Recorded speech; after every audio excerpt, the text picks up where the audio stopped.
Ce sont des filles leaders d'Ouvira réunies au sein du noyau de la résolution 1325. Elles sont en pleine conférence ce jeudi 31 mars 2022 dans la salle polyvalente féminine de la mairie d'Ouvira au site Kivu. Cette activité intervient dans le cadre de la clôture du mois de mars, mois dédié à la défense des droits de la femme. Les membres du conseil urbain de sécurité, dont les maires de la ville, ont été présents à cet événement. Dans une déclaration faite devant les participants, ces filles leaders ont fait savoir qu'elles ont identifié différents problèmes qui freinent leur développement socio-économique et leur autonomisation. Ces problèmes ont été identifiés pendant tous ces mois de mars dans des échanges qu'elles ont effectués lors de leur descente dans tous les quartiers de la ville d'Ouvira. Ces défis sont notamment la consommation des boissons alcoolisées par les jeunes, le chômage, la persistance de l'insécurité et les tueries ciblées, la carence d'eau potable de la régie des eaux, la taxation des frais illégaux dans les établissements scolaires publics et privés, ainsi que la politisation des postes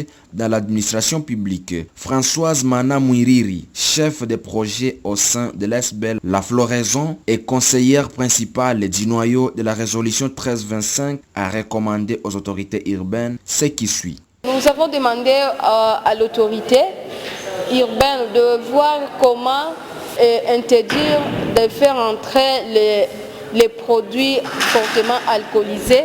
On doit aussi nécessairement punir les gens qui sont en train de vendre ces alcools. Face aussi au problème qui est au niveau des écoles, que l'autorité prenne acte de cela et qu'il puisse appeler les directeurs et les responsables des écoles et les interdire de faire percevoir les frais illégaux dans des milieux scolaires. Par rapport à l'eau potable, nous avons demandé à l'autorité de voir avec son service technique qu'on commence quand même à donner à la population l'eau pendant la journée pour avoir diminué les cas de violation dans la ville d'Ouvira. Nous avons recommandé plusieurs activités, c'est ce que nous voulons mettre en place et ce que nous demandons à l'autorité de nous aider vraiment à prendre acte de nos recommandations et de les mettre en application. Les participants dans ces assises n'ont pas caché leur sentiment de satisfaction face à cette activité des jeunes filles leaders d'Ouvira. Aimé Biamungu, coordonnatrice de l'ONG IFDAP, nous donne ses impressions.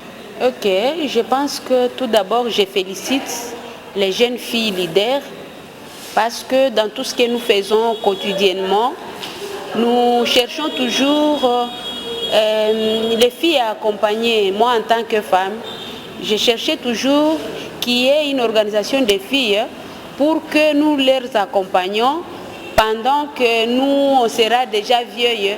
Il faut qu'il y ait des filles qui vont nous remplacer, qui vont travailler aussi comme nous on l'avait fait. Raison pour laquelle je les remercie aujourd'hui pour le travail abattu. J'ai dit que ça ne soit pas la dernière fois, il faut que ça continue ainsi.